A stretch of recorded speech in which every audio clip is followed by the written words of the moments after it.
नमस्कार दोस्तों, आपका स्वागत है हमारे इस चैनल में एडवोकेट कृष्ण कुमार त्रिपाठी। दोस्तों, आज एक महत्वपूर्ण जानकारी मैं आपको दे रहा हूं और ये जानकारी कभी भी किसी के काम आ सकती है। हो सकता है कि मैट्रिमोनियल केस में काम आ जाए, उसके अलावा सिविल और क्रिमिनल लॉ में भी काम आ सकती है।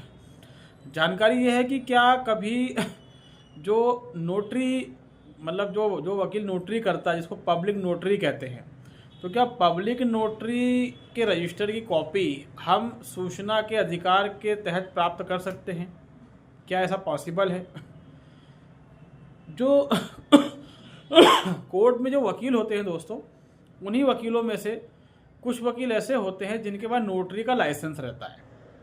और ये लाइसेंस दो तरह का होता है। एक ये कि ये लाइसेंस उन्हें केंद्र सरकार से मिलते हैं, यानी सेंट्रल गवर्नमेंट से मिलता है। दूसरा राज्य सरकार से मिलता है, यानी स्टेट गवर्नमेंट से मिलता है। जो केंद्र सरकार से लाइसेंस प्राप्त नोटरी करने वाले वकील होते हैं, वो उनकी की हुई नोटरी पूरे भारत में मान्य होती है। फॉर एग्जांपल, आपका केस मान लीजिए बॉम्बे में चल रहा है और आप दिल्ली में रहते हैं और आपको कोई एफिडेविट लेकर जाना है। आपके पास टाइम कम है और ये भी हो सकता है कि आप जाना ही नहीं चाहते वहाँ पे, क्योंकि आपके पास समय नहीं है, आप किसी और काम में बिजी है, लेकिन वो एफिडेविट कोर्ट में प्रस्तुत करना बहुत आवश्यक है। अब आप ये सोचते हैं कि भाई एफिडेविट अगर मैं ले जाऊँगा तो उसमें मुझे सील साइन करवानी पड़ेगी शपथ आयुक्त की, जो वो होता है ओथ कमिश्नर, और वो ओथ कमिश्नर वहीं का होना चाहिए, बॉम्बे का। मैं तो दिल्ली में रहता हूँ, अब क्या करूँ? तो आप जो हैं, जो नेशनलाइज नोटरी वाला होता है, जिसको भारत सरकार की नोटरी कहते हैं, पब्लिक नोटरी, जो केंद्र सरकार से उसको मिला है, वो दिल्ली का ही अगर है तो उससे भी आप अपना एफिडेविट, शपथ पत्र, हलफनामा, सील साइन करवा के बॉम्बे भेज सकते हैं, उसकी वैल्यू होगी। तो जिन्हें केंद्र सरकार से लाइसेंस मिलता है, वो पूरे भारत के में किसी भी डॉक्यूमेंट से संबंधित नोटरी कर सकते हैं। उनकी की हुई नोटरी पूरे भारत में मान्य होती है। और जिनको राज्य सरकार से लाइसेंस मिलता है, वो किसी पर्टिकुलर स्टेट के अंदर ही नोटरी कर सकते हैं, बाहर उनकी की हुई नोटरी की कोई वैल्यू नहीं होती है। अब कई बार नोटरी में बहुत सी धांधलियाँ होती हैं और इसके बारे में मेरे ख्याल से आपको शायद पता हो ना पता हो। एक्चुअली जब नोटरी जिस वकील को लाइसेंस मिलता है, तो अगर उसकी नोटरी का काम धंधा अच्छा चल रहा है तो उसकी कमाई भी अच्छी होती है। और जो पुराने वकील हैं जिनको नोटरी का लाइसेंस मिला, उन्होंने खूब उसमें पैसा कमाया। इसमें पैसा दो तरीके से कमाया जाता है। एक तो एक नंबर में, मतलब ईमानदारी के साथ, दूसरा दो नंबर में बेईमानी के साथ। और बेईमानी से पैसा कमाने के लिए ही अधिकतर वकील इसके लाइसेंस के पीछे पड़े रहते हैं। सारे वकील नहीं, मैं सारों की बात नहीं कर रहा हूँ, कुछ ईमानदार भी होते हैं। अब वो कितने ईमानदार होते हैं और कितने % बेईमान हैं, ये पब्लिक अच्छे से जानती है। ठीक है, इसके बारे में ज़्यादा बोलना उचित नहीं होगा मेरे ख्याल से। तो जो नोटरी का लाइसेंस इनको मिलता है, तो नॉर्मली सब जगह एक चीज़ देखने को मिली है, वो ये कि नोटरी में हर चीज़ के रेट फिक्स हैं गवर्नमेंट द्वारा, मगर जो रेट हम किसी भी तरह की नोटरी करवाने जाते हैं, तो जो रेट सरकार के फिक्स हैं, उस रेट से हटकर और बढ़ाकर ही हमसे पैसा लिया जाता है। और वो भी डबल या 2 गुना 3 गुना ज़्यादा या 4 गुना ज़्यादा। ये मैंने अक्सर देखा है और शायद आपके साथ भी ऐसा अनुभव हुआ होगा। साथ में जो नोटरी करता है व्यक्ति, वो नोटरी रजिस्टर मेंटेन करता है। नोटरी रजिस्टर आपको पता होगा, जब वो नोटरी करता है उसके बाद वो एक रजिस्टर में आपकी साइन करवाता है, और वो रजिस्टर उसको हमेशा संभाल के रखने पड़ते हैं। हर साल का एक रजिस्टर होता है, वो जैसे ही भर जाता है, उस व्यक्ति को, जो पब्लिक नोटरी है, जो वकील है, उसको वो रजिस्टर हमेशा संभाल के रखने पड़ते हैं, क्योंकि कब किस जगह उसका काम पड़ जाए कोई नहीं जानता। कई लोग वसीयत की नोटरी करवा लेते हैं, कई लोग शपथ पत्र बनवाते हैं, कई लोग बड़े बड़े एग्रीमेंट भी नोटरी के माध्यम से करते हैं। अब इसमें जो पब्लिक नोटरी होता है, वो चालाकी कैसे करता है, ये मैं आपको थोड़ा समझा देता हूँ। कई बार आपने एक चीज़ देखी होगी कि यह सुना होगा शायद, कि ऐसा होता है कि एक व्यक्ति है, उसकी डेथ हो गई है और उस व्यक्ति ने किसी तरह की कोई वसीयत नहीं बनाई है, ठीक है, उसने ऐसा कुछ भी नहीं किया है। परिवार का हर सदस्य ये बात जानता है। तभी क्या होता है, अचानक से उसी परिवार का कोई चालाक सदस्य एक वसीयत लेके खड़ा हो जाता है कि पिताजी ने या माँ ने या चाचा ने, दादा ने, नाना ने ये वसीयत बनवाई थी और इसमें सारी प्रॉपर्टी मेरे नाम कर दी है। ये देख कर परिवार के बाकी लोग चौंक जाते हैं, यार ऐसा कैसे, हमें तो पता ही नहीं इसके बारे में, ये वसीयत कब बन गई। और जब उस वसीयत को हम देखते हैं तो मालूम पड़ता है कि वो 10 साल पहले बनी हुई बैक डेट में। ठीक है, एक्चुअली में क्या होता है, ये चालाकियाँ रहती है। जो वकील नोटरी करता है वो अपने रजिस्टर को इस तरीके से मेंटेन करता है कि कभी उसके बाद ऐसा कोई काम आए धांधली वाला तो वो उसमें धांधली कर सके और इसके बदले उसको मोटी रकम मिलती है। कोई कहता है कि वकील साहब एक नोटरी करनी है बैक डेट में, ठीक है, और इसका मामला है या उसका मामला है, प्रॉपर्टी का मामला है, ठीक, तो वकील साहब बोल देते हैं भैया इतना पैसा लेके आ जाना, अपन करवा देंगे। तो इस तरीके से वकील लोग जो हैं, मतलब जो नोटरी वाले वकील होते हैं, ठीक है, नोटरी वाले वकील नोटरी ही करते, वकालत नहीं करते। अगर उनको वकालत करना होती तो नोटरी क्यों करते, ठीक है, उनकी जीविका नोटरी से ही चलती है, उनको लॉ का कोई नॉलेज या समझ नहीं होती है। तो जब कभी भी आप बैक डेट में नोटरी करवाने जाते हैं तो वकील साहब प्रॉपर्टी या जिस तरह का मैटर हो उसके हिसाब से 1 लाख, 2 लाख, 5 लाख, 10 लाख फीस ले लेते हैं और आपकी नोटरी करके आपको दे देते हैं। और अपने रजिस्टर में भी बीच बीच में लाइनें छोड़ते हैं, वहाँ पर वो उसकी एंट्री भी कर देते हैं ताकि कल को कोई जांच हो तो उसमें पकड़ में ना आए। हालांकि कई बार पकड़ में आ जाते हैं और ये धांधली हमारे देश में कई सालों से चल रही है और ये हर जगह चल रही है, इसमें कुछ नया नहीं है। मैं तो इसके बारे में बता रहा हूँ क्योंकि आम आदमी इसकी जानकारी नहीं रखता है, ठीक। तो इस तरीके से खेल होते हैं संपत्ति की वसीयत को लेकर, प्लॉट की रजिस्ट्री या प्लॉट किसी के नाम करने को लेकर, और भी बड़े बड़े पैसे के लेन देन हो गए, कंपनी के कुछ चीज़ें हो गई। तो ये नोटरी, क्योंकि नोटरी बहुत आसान चीज़ है, आपने कोई भी चीज़ पेपर में लिखी और नोटरी वाले के पास पहुंच गए, अगर उससे बातचीत है तो कुछ देखेगा ही नहीं, वो सील साइन करेगा, आपसे फीस लेगा, बात खत्म, ठीक है। ऐसा होता है। और कई बार वो नोटरी तो करते हैं मगर उसकी रजिस्टर में एंट्री नहीं करते और यहीं से पकड़ में आ जाते हैं कि ये जो नोटरी हुई है ये फर्जी हुई है, ठीक है। ऐसा भी कई बार होता है। और इस तरीके के जो डॉक्यूमेंट है नोटरी से संबंधित, ये किसी भी केस में कभी भी काम आ सकते हैं, क्रिमिनल हो, सिविल हो, फैमिली मैटर्स हो, कंपनी के हो, लेबर के हो, कंज्यूमर के हो, किसी भी मामले में ये कभी भी आपके काम आ सकते हैं, ठीक है। और इनमें बड़ी बड़ी धांधलियाँ होती हैं। और उसके बाद फिर एक चीज़ ये भी देखने को मिली है कि एक पब्लिक नोटरी जिसके पास लाइसेंस है वो कई बार ऐसी धांधलियों में फंस चुका है, लेकिन उसके बाद भी उसका लाइसेंस सरकार रद्द नहीं करती, कुछ दिन के लिए रद्द करती है, वो हाई कोर्ट चला जाता है, हाई कोर्ट उसको रिलीफ दे देती है और स्टे हटा देती है और इस तरीके से वो व्यक्ति फिर वही काम शुरू कर देता है। ऐसे हम भी पर्सनली कई लोगों को जानते हैं जो पब्लिक नोटरी हैं और जिनका करोड़ों की दौलत है क्योंकि उन्होंने धांधली करके कमाई है और उनके लाइसेंस भी कई बार रद्द हुए हैं, कई तो जेल भी गए हैं, लेकिन रद्द होने के बाद वापस उनका लाइसेंस बहाल हो जाता है तो वो वापस अपने काम में लग जाते हैं। तो इसका मतलब ये है कि जो गवर्नमेंट है कहीं ना कहीं, गवर्नमेंट और साथ में जो जुडिशरी कहीं ना कहीं ये इस तरह के क्राइम को सपोर्ट कर रहे हैं, तभी तो ये हो रहा है। वरना होना तो ये चाहिए कि अगर कोई इस तरीके से गलत डॉक्यूमेंट बनाता है वाया नोटरी तो उस पर कार्रवाई हो जाना चाहिए, उसको जेल तो हो ही, साथ में वो कभी भी अपने पब्लिक नोटरी का लाइसेंस जो है उसका इस्तेमाल ना कर सके, तभी धांधली रुकेगी। लेकिन धांधली रुकी नहीं रही है। आप किसी भी कोर्ट में चले जाइए, 2-3 ऐसे पब्लिक नोटरी मिल जाएंगे जिनके बारे में आपको सुनने को मिलेगा कि ये बंदा जेल गया है या फिर इस पर कई बार कार्रवाइयाँ हुई हैं या फिर इसका लाइसेंस रद्द किया गया और उसके बाद वापस ये हाई कोर्ट या सुप्रीम कोर्ट गया, वहाँ से बहाल करवा के ले आया। ऐसी कई चीज़ें आपको सुनने को जानने को मिलेगी। तो कई बार ये जो पब्लिक नोटरी का काम करते हैं वकील, ये कई बार कई लोगों की लाइफ बर्बाद कर देते हैं।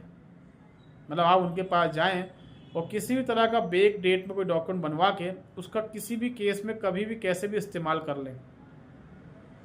और होता ये भी है कि जब कोर्ट रिकॉर्ड बुलवाती है, इंक्वायरी करती है, तो चालाकी ये की जाती है कि सर जो रिकॉर्ड मेरे पास था नोटरी का वो पुराना हो चुका था, उसको दीमक खा गया। ऐसा भी कई बार हो जाता है। तो अलग अलग पैतरे हैं दोस्तों, ठीक है।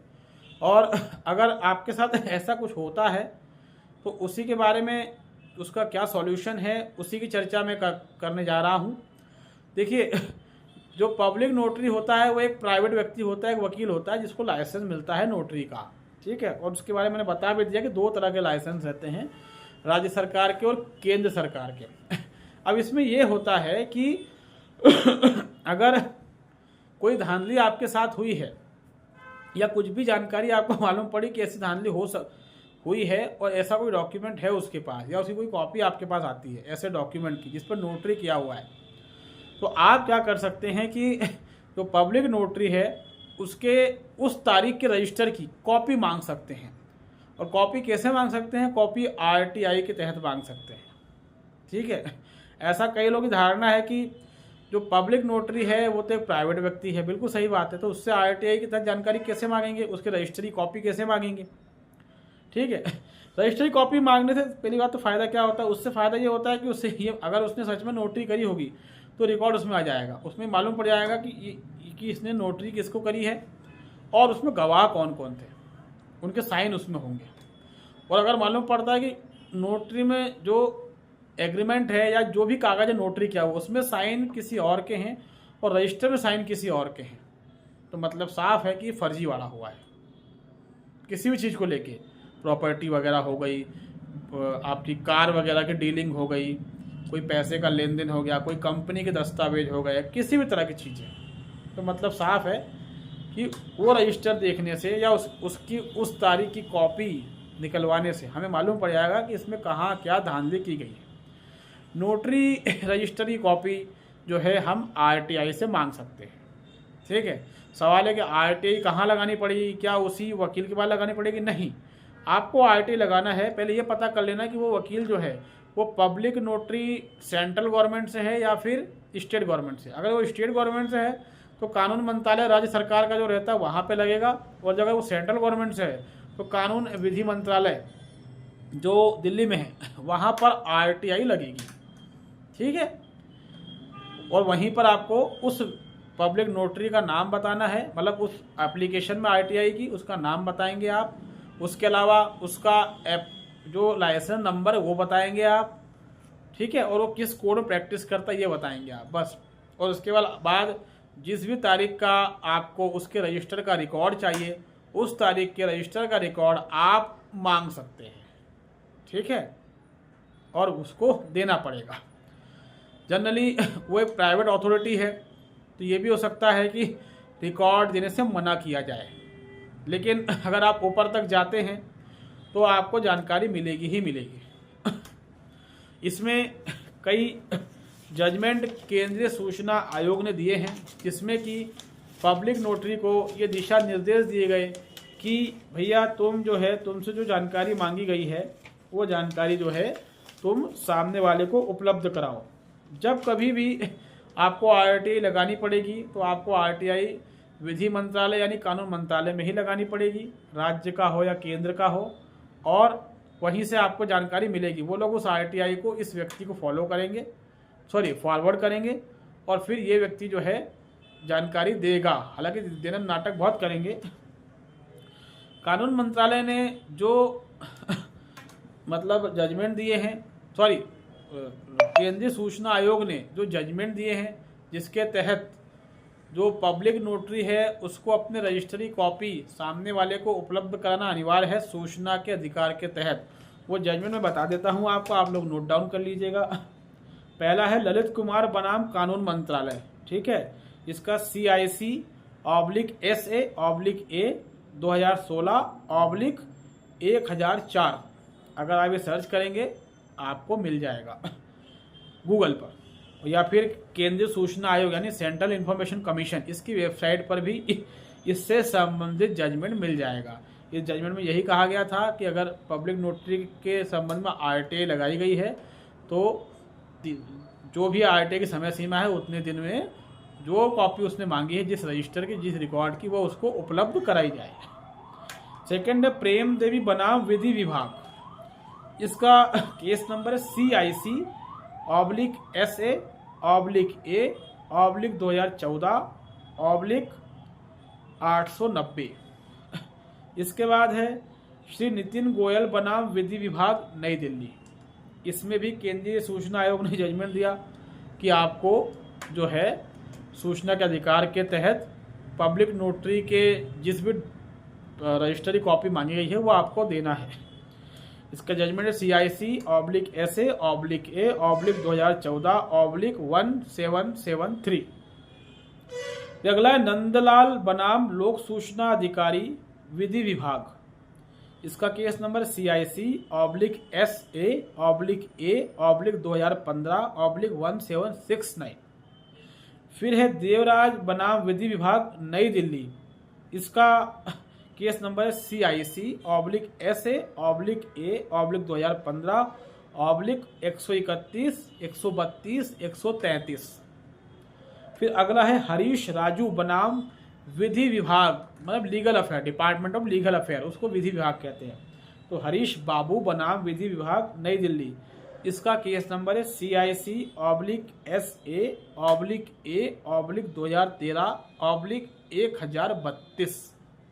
ठीक है दोस्तों, तो ये कुछ जजमेंट्स हैं जिसके तहत आप पब्लिक नोटरी के रजिस्टर की जिस भी तारीख की कॉपी आपको चाहिए, ठीक है, वो आप निकलवा सकते हैं और उससे आपको मालूम पड़ जाएगा कि नोटरी सच में हुई या धांधले से हुई, नोटरी करवाने कौन आया था, इसमें किस किस गवाह के साइन हैं। अगर उसमें किसी गवाह के साइन नहीं रहे रजिस्टर में, तो ध्यान रखना पब्लिक नोटरी पे कार्रवाई हो जाएगी, ठीक है।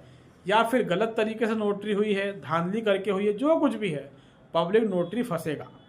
ये चीज़ें हमें मालूम होना चाहिए, क्योंकि नोटरी और रजिस्ट्री ऑफिस, रजिस्ट्रार कार्यालय बोल सकते हैं, पंजीयक कार्यालय बोल सकते हैं, ये वो डिपार्टमेंट्स हैं जहाँ पर किसी की भी लाइफ बर्बाद बड़ी आसानी से की जा सकती है। कोई आपकी प्रॉपर्टी की रजिस्ट्री अपने नाम पे करवा ले, आपको पता ही नहीं चले। कोई नोटरी वाले मकान या प्लॉट की रजिस्ट्री करवा ले, या किसी बहुत बड़ी प्रॉपर्टी का सौदा नोटरी में कर ले, आपको मालूम ही ना पड़े। कोई वसीयत बनवा ले, आपकी फैमिली का मेंबर वसीयत, आपका ही भाई, आपके जीजा बहन, वॉटएवर, कि फला व्यक्ति, क्योंकि नोटरी में बनी वसीयत मान्य होती है, ध्यान रखें, ठीक है। तो नोटरी कई बार बहुत बड़े बड़े खेल कर देती है। हमारे शहर में एक नोटरी पब्लिक नोटरी वकील साहब है, उन्होंने आज से लगभग 15 साल पहले एक राजस्थान से संबंधित प्रॉपर्टी में नोटरी का काम किया था। प्रॉपर्टी राजस्थान में है, इनको केंद्र सरकार से नोटरी प्राप्त है, इसलिए वहाँ के लोग जो धांधली करने वाले थे राजस्थान के, वो यहाँ पर आए, इन वकील साहब से मिले, इन्होंने उस पर नोटरी कर दी फर्जी तरीके से, और साइन जो है इन्होंने क्या किया, अपने बेटे से करवाई। उस समय इनका बेटा नाबालिग था, ठीक है, जबकि साइन जिसको नोटरी का लाइसेंस मिलता है वही कर सकता है, उसकी तरफ से कोई भी उसका रिश्तेदार साइन नहीं कर सकता। उसकी जांच अभी पूरी हुई, मतलब 2 साल पहले। तो 2 साल पहले राजस्थान से पुलिस गिरफ्तार करने आई थी इन वकील साहब को, इनको गिरफ्तार करके भी ले गई और लगभग 7-8 महीने वहाँ जेल में रहकर आए हैं। बड़ी मुश्किल से बेल हुई है जयपुर हाई कोर्ट से, और बेल होने में इनके 4-5-6 लाख कुछ खर्चा हो गया, और अभी भी मुकदमा चल रहा है। तो ऐसे बहुत सारे मामले होते हैं जिसमें नोटरी के माध्यम से कई बार किसी की भी ज़िंदगी से खिलवाड़ किया जा सकता है। जनरली इसका प्रयोग प्रॉपर्टी के मामले में ज़्यादा होता है, या फिर 420 करने वाले कई काम, ठीक है, कई एग्रीमेंट्स प्रॉपर्टी को लेकर, गाड़ी वगैरह खरीदने को लेकर, ज़मीन, मकान, फ्लैट, पैसे के लेन देन को लेकर, ठीक है, चल अचल संपत्ति के संबंध में, ऐसी बहुत सारी चीज़ें हैं जिसमें कि नोटरी का इस्तेमाल होता है। तो अपने साथ भी ऐसा हो सकता है, इसलिए सतर्क रहें। और पब्लिक नोटरी के रजिस्टरी कॉपी हम सूचना के अधिकार के तहत मांग सकते हैं। कभी भी आपको ऐसा लगता है कि ये नोटरी का रजिस्टर या जो नोटरी हुई है इसकी जानकारी मिलने से मेरे केस में चेंजेस आ सकता है, तो ज़रूर इसकी जानकारी निकलवाएं। उम्मीद है हमारा वीडियो आपको पसंद आया होगा, आप अगर हमारे चैनल में नए हैं तो इसको लाइक करें, इसको सब्सक्राइब करें, इसको शेयर करें दोस्तों। तब तक धन्यवाद, नमस्कार।